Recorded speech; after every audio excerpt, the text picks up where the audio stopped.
I'm a businesswoman. I had a really clear job to do when I took over Bud Light. And it was, this brand is in decline. It's been in decline for a really long time. And if we do not attract young drinkers to come and drink this brand, there will be no future for Bud Light. What does evolve and elevate mean? It means inclusivity. It means shifting the tone. It means having a campaign that's truly inclusive and feels lighter and brighter and different and appeals to women and to men. And we had this hangover. I mean, Bud Light had been kind of a brand of fratty, kind of out of touch humor, and it was really important that we had another approach. Corporate America continues to invite brain tumors into their own organization, and it's not working out well for them. So what do we do about that? They're not stopping. They're infecting everything. What do we do? Let's ask Matthew Peterson about that. Joining me now, co-founder of New Founding and also Claremont Institute Senior Fellow. That's quite a list of credits right there in his name, Matthew Peterson. Okay, Matt, what do we do about that? Yeah, well, the first thing to note is that when you're in a war, you need to realize you're in a war and you need to do something. So thank you for asking the question, which a lot of people don't ask.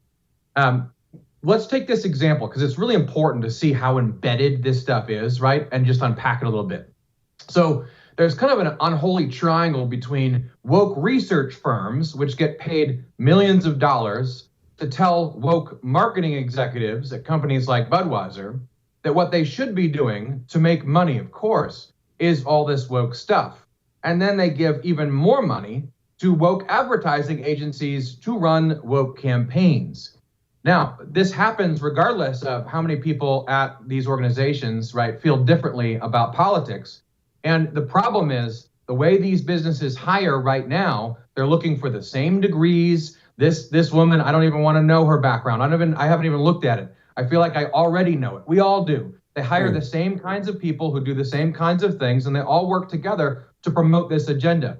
The only way out is either for large corporations that already exist to start hiring people who aren't insane, or for sane people to go build new corporations. And both of those are possible. Okay, both of those are possible. Let's focus on the new corporation part of it first, because I saw this from a Bud Light merchandiser talking about not being, well, here's the video. I work for an affiliate company. I am a merchandiser, and the sole product of the company I work for is Anheuser-Busch products. So with all this canceling going on, I've never seen such little sales in this past few days on these products. And it's sad because when people don't buy this beer, I don't make money and I can't feed my family. So it's kind of heartbreaking, I guess, that Anheuser-Busch did what they did. They don't know their clientele. So it's kind of heartbreaking. Thanks, Anheuser-Busch. I may not be able to feed my family coming up here soon.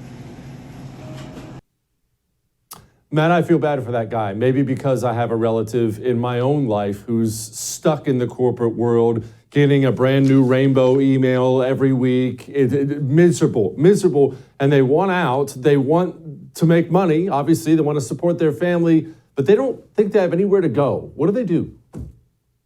Yeah, so you see this over and over again. Over the last 4 or 5 years, you really see this all over the place. If you're paying attention, you're connected to the kind of people we're talking about. And here's what they want. Let me just repeat it, and then we'll go into what they can do.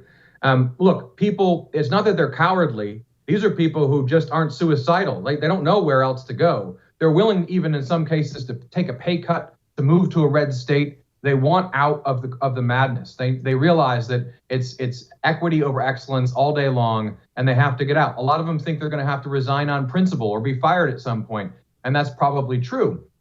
So in the last 2 years, one of the things we did at New Founding was create a talent network where quietly these people can look for jobs, congregate together, and be matched to employers who also, want people who are about excellence.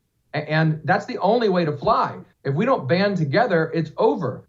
You can't stay in these places. The problem is these big corporations can take a huge hit. Look at Disney, and they don't care. They'll just try to hide. They're not going to fire all the people who are making bad business decisions, by the way. They're not going to fire them. Go woke, go broke doesn't work. We have to combine all the talented people out there to make new things. And in a lot of cases, they're not necessarily entrepreneurs, right? They're a highly talented professional. They don't necessarily want to start their own business. So they need to combine with other people of like mind to put the parts of the amulet together to foster a whole new range of businesses with people who just really want to build excellently. And look, I think this is a commercial cultural movement that is latent. It's out there. It is real, but we need to help foster it, and we need to help people out. They need to exit woke capital.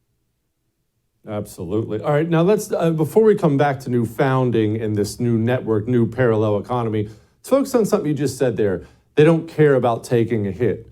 That's so weird to me, Matt, because even CEOs, even high-powered CEOs, if you're only as good as your last quarter, as they say in the corporate world, he's got to stand in front of a board and explain what the charts and the graphs and how much better they're doing and what the path is forward. And if you're Bud, in this situation, let's say they really do lose $5-10 billion, they have a CEO. He's got to stand up and point to the board and justify that. Why don't they care if they lose money?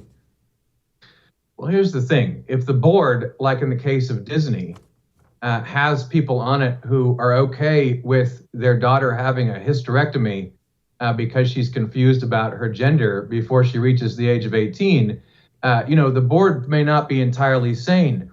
The other problem is that in a lot of cases, the board isn't a bunch of, old guys who are looking for the long-term health of the company. But these companies will be owned by giant conglomerates that are, really run by Ivy League kids pushing numbers who want to force them to go woke.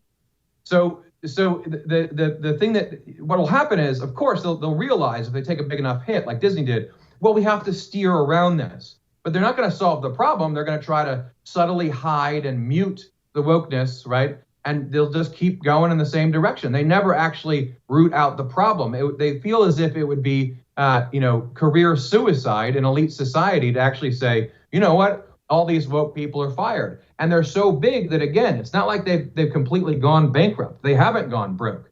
They're enormous corporations. And so they think they can weather this out over time. And everyone in elite society, including all the experts who work for the consulting firms, tell them the same thing. So the only thing that they're going to pay attention to, I agree with you on this, is taking a financial hit. That is why we have to band together talented people to create alternatives that aren't just grifty, but real, to really start taking market share. Because if we do that, then we'll actually build something good while they drive themselves into the ground. But until there's a competitor... Which brings us to new founding. Tell me what it is. Yeah, so 2 years ago, I was watching the results of the election, really even before that in 2020, and I just felt like we have to go do stuff. We have to go build what's needed. We can't ask anyone's permission anymore. I was sick and tired of, begging some of the, boomers. Some of them are great, some of them aren't, for permission to go do things. And I met up with my business partner, Nate Fisher, and I moved to Texas. And we just created a venture model really in the beginning. We built a bunch of stuff in media and otherwise that we felt needed to be there. And during that time, boy, I tell you, I traveled the country. I listened to so many people who were in these situations, and we just started to experiment with how do we solve these problems, but for real, with talented people. So I'm actually transitioning out as some of our things are going to successfully go to other entities I can't talk about right now. And then New Founding itself is building the talent network, which is taking off like gangbusters because people want out. And so we built a lot of things we just felt actually, we're addressing the landscape of reality that we're going to push things forward in media, finance, and tech.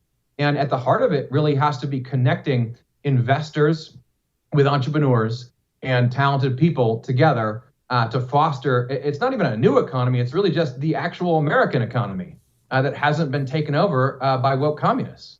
And look, the energy is there.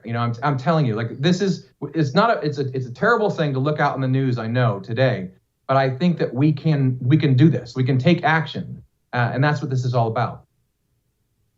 I love it, man. I love it. Keep doing it, man. I'm rooting for you. We'll help in any way I can. Thank you. Thank you so much for having me on.